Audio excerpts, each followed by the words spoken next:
स्वागत है आपका बी न्यूज नेशन में। मैं हूं आबिद हुसैन शेख। मंगलूर फायरिंग की जांच के लिए हजारों महिलाएं सड़क पर। एनआरसी, सीएबी और मंगलुरु गोलीबार मामले में कमिश्नर हर्षा को सस्पेंड करके इस घटना की न्यायिक जांच करने की मांग करते हुए गुलबर्गा के अखिल वाड़ी महिला संघ और कई महिला संगठनों के नेतृत्व में शहर के नेशनल कॉलेज से जिला अधिकारी ऑफिस तक हजारों की तादाद में महिलाएं जमा होकर शांतिपूर्ण रैली निकालकर इस बिल का विरोध करते हुए डीसी को मनवी पत्र दिया गया।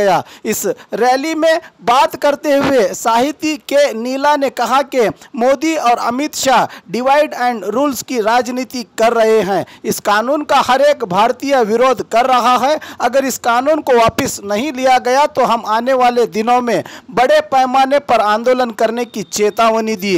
रैली में कई कॉलेज के विद्यार्थी, हजारों महिलाएं और महिला सीनियर सिटीजन ने भाग लिया।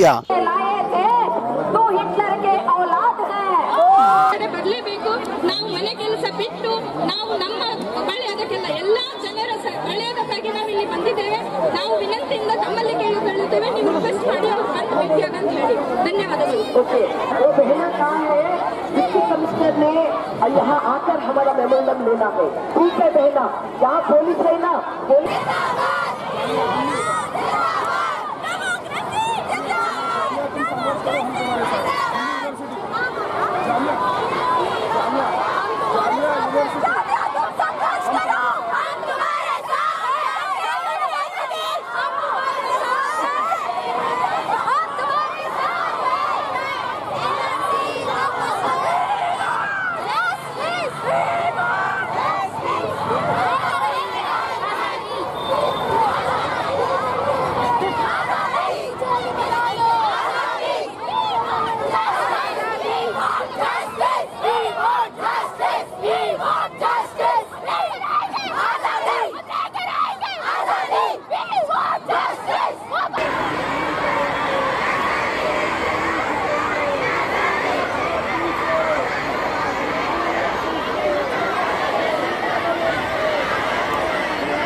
एनआरसी और CAA जैसे कि हमें इसमें हमारी ये प्रूफ करना पड़ेगा। जैसे कि हमारे बाप दादा यहाँ पे थे, ये कितने लोग प्रूफ कर सकेंगे गुलबर्गा के। मैं पूरी इंडिया की बात बताना चाहती हूँ कि कितने लोग प्रूफ कर सकेंगे।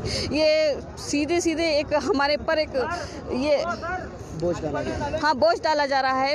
स्पेशली मुस्लिम कम्युनिटी को उन्होंने उसमें इंक्लूड नहीं किया, इसलिए हम लोग ये प्रोटेस्ट कर रहे थे। आज यहाँ पे बहुत बड़ा प्रोटेस्ट हुआ है गुलबर्गा में। मैं तमाम आवाम से तहे दिल से शुक्रिया अदा करती हूँ। अस्सलाम वालेकुम। सबसे पहले तो मैं गुलबर्गा के तमाम ख़वातीन और तमाम आवाम को शुक्रिया अदा करती हूँ कि वो लोग बढ़ चढ़ के इस रैली में हिस्सा लिए और आज हम लोग तमाम जमातों को परे रखते हुए हम लोग आज मुस्लिम एक हुए हैं। ये सबसे बड़ी बात है, हम लोग सब एक हुए हैं। या तो CAA को हटाना या तो इसमें मुस्लिम को एक्ट इस सिटीजन अमेंडमेंट बिल एक्ट में या तो मुस्लिम्स को इसमें ऐड करना या फिर इसको निकालना, ये हमारा मुतालिबा है। तो मोदी जी इसको निकालिए। आप लोगों को दोनों को सुनना चाहिए इसको और हमारे मुसलमानों का साथ देना चाहिए। हम लोग मुस्लिम भी जंग आज़ादी में बराबर हिस्सा लिए हैं, देश को आगे बढ़ाने में और देश को हर चीज़ में हम लोगों ने मुस्लिमों में महत्वपूर्ण योगदान दिया है और आगे भी देते रहेंगे। आप हिंदुस्तान को 50 साल पीछे लेके जाना चाह रहे हैं, जो कि हम नहीं चाहते। हम भी यहाँ के शहरी हैं, यहाँ के बाशिंदे हैं और बराबर हैं, हम आपको बता के रहेंगे। हम एक हैं और हमारे में एकता है। और इस मुहिम को मैं चाहती हूँ कि तमाम लोग मिलकर इस मुहिम को, जब तक ये एक्ट फेल नहीं हो जाता, हम सबको एक साथ रहना है, हम सबको एकजुट होकर रहना है, हम सबको एक होना है। और हिंदू भाई भी हमारे इसमें साथ हो रहे हैं, क्योंकि उन लोगों को मालूम है हमारे में कितनी भाईचारगी है, हम में कितनी एकजहती है। ये हिंदू भाई भी हमारे साथ हैं और तमाम मजहब के लोग हमारे साथ हैं। ये बहुत बड़ी बात है, ये हमारी एकता को साबित करता है। ये हिंदू मुस्लिम सिख ईसाई की लड़ाई लड़ना बंद कीजिए मोदी जी और अमित शाह जी, इस लड़ाई को बंद कीजिए। हमारे हिंदुस्तान में क्या क्या मसाइल हैं वो देखिए, गरीबी है, एजुकेशन का है। पहले औरतों के यहाँ पे ये नहीं प्रोटेस्ट नहीं, औरतों को यहाँ पे प्रोटेक्शन नहीं है। हम लोग रात में 8 बजे के बाद घर से बाहर जाने के लिए डर रहे हैं हम लोग, फिर भी हमारा गुलबर्गा फिर भी सेफ़ है। बिकॉज ऑफ दैट आवर यहाँ के पुलिस, यहाँ के जो भी हैं ये डीसी वगैरह हैं, यहाँ हम सेफ़ है। मगर मेट्रोज़ में औरतों के लिए इतनी मुश्किल है, घर के बाहर 8 बजे के बाद नहीं जा सकते लोग। पहले औरतों को सिक्योरिटी दीजिए, तालीम के मसले को आगे बढ़ाइए, बेरोज़गारी को पीछे हटाइए। ये तमाम मसाइल को छोड़ के इस मुद्दों से हटने के लिए, इस मुद्दे को हटाने के लिए आपने CAA और NRC लागू किया है। हम इसको नहीं मानेंगे, हम इसका प्रोटेस्ट करते हैं और तमाम मज़ाहिब के लोग हमारे साथ हैं। हमको मालूम है हिंदू मुस्लिम हम सब एक हैं और हम एक रहेंगे इंशाअल्लाह। अस्सलाम वालेकुम। मैं यहाँ गुलबर्गा से बात कर रही हूँ। गुलबर्गा में दिसंबर 19 को जब जेंट्स की रैली निकली, तब 56 इंच का सीना लेके मोदी जी बोलते थे 56 इंच का सीना।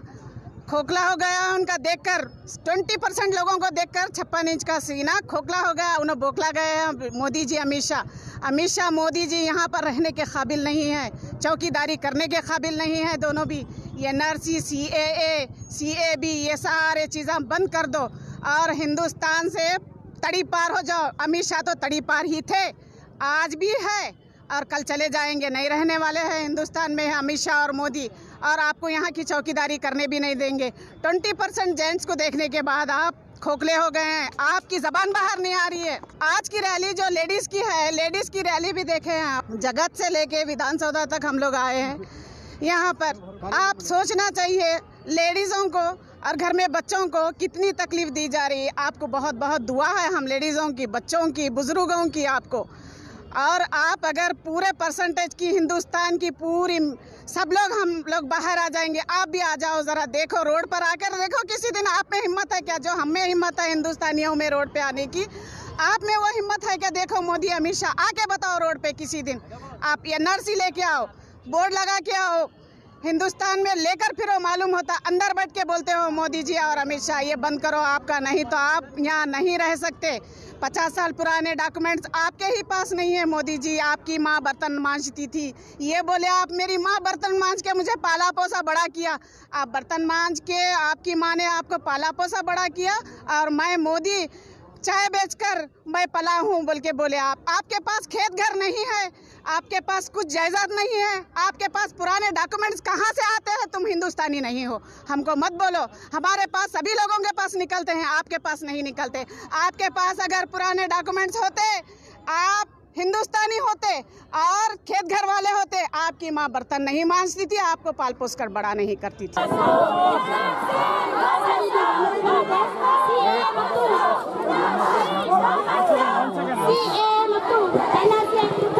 ಪ್ರೊಟೆಸ್ಟ್ ಮಾಡಿದೀವಿ ಇವತ್ತು DC ಸಾಹೇಬರಿಗೆ ನಾವು ಮೆಮೊರಾಂಡಮ್ ಅನ್ನು ಕೊಟ್ಟಿದ್ದೇವೆ, ದಯವಿಟ್ಟು ತಾವು ಇದನ್ನು ಸ್ವೀಕರಿಸಬೇಕೆಂದು ತಮ್ಮಲ್ಲಿ ವಿನಂತಿಸಿಕೊಳ್ಳುತ್ತೇನೆ।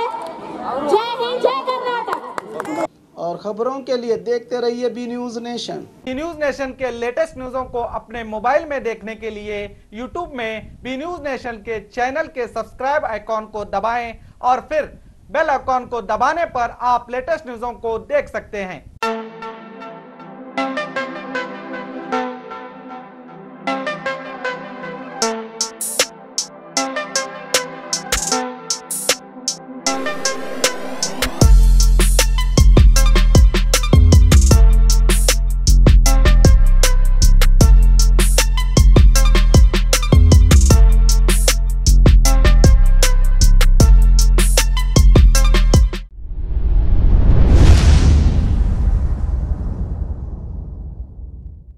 ಪ್ರತಿ ವರ್ಷದಂತೆ ಈ ವರ್ಷವೂ ಸಹ ಸರ್ವಧರ್ಮ ಸಾಮೂಹಿಕ ವಿವಾಹ ನಡೆಯಲಿದೆ.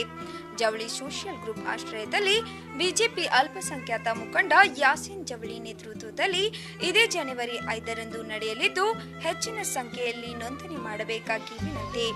ನೋಂದಣಿಗಾಗಿ ಸಂಪರ್ಕಿಸಿ ಇಬ್ರಾಹಿಂ ಜವಳಿ 9036393957, असलम सैयद अमीन 8970333944।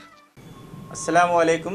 बीजापुर शहर के लोगों के लिए एक खुशखबरी ये है कि हमने जो है कन्नड़ा स्पीकिंग कोर्स का जो है क्लास स्टार्ट कर लिए हैं ताकि आप आसानी के साथ कन्नड़ा बातचीत सीख सकें। बहुत सारे लोगों को बीजापुर शहर में कन्नड़ा बातचीत करने के लिए दुश्वारियाँ हैं, मतलब बहुत सारी जो है तकलीफ़ें हैं, कन्नड़ा बातचीत नहीं कर सकते।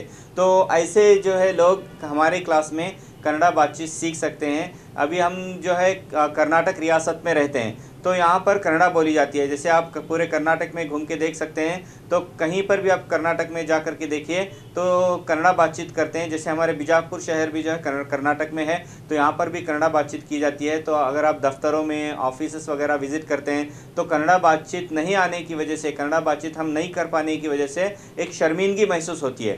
तो जो है हमारा मकसद ये है कि आप आसानी के साथ कन्नड़ा बातचीत सीखें और जो है अपनी शर्मिंदगी को, अपनी हेजिटेशन को निकाल करके पॉजिटिव होकर के कॉन्फिडेंस के साथ जो है ऑफिसरों से जो है दफ्तरों में आप बातचीत कर सकते हैं। तो इसी उम्मीद के ज़रिए, इसी कोशिश के ज़रिए जो है हमने जो है कन्नड़ा स्पीकिंग कोर्स की जो है क्लास की शुरुआत की है।